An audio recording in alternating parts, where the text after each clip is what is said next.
તાલુકાના દેવનગરમાં એક મહિલાની હત્યાનો મામલો સામે આવ્યો છે।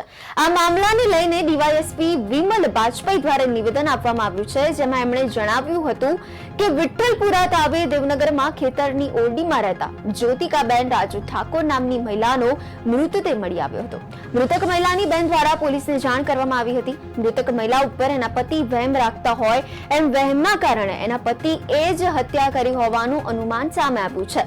મૃતદેહને સરકારી હોસ્પિટલ ઠાસરા ખાતે પોસ્ટમોર્ટમ અર્થે ખસેડવામાં આવ્યો।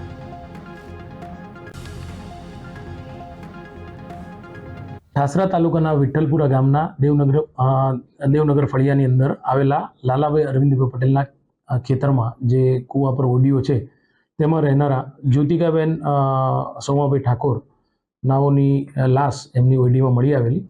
આ અનુસંધાને તેમના બહેન જે છે રમીલાબેન જયંતિભાઈ નાઓએ ઠાસરા પોલીસ સ્ટેશનમાં ફરિયાદ આપેલી છે। સમગ્ર બનાવની હકીકત જોવા જઈએ તો આ જ્યોતિકાબેન છે તેમના લગ્ન રાજુભાઈ સોમાભાઈ ઠાકોર નાઓ સાથે થયેલા અને તે બંને વચ્ચે અણબનાવ રહેતા આ જ્યોતિકાબેન તેમના બેનને પાસે રહેતા હતા।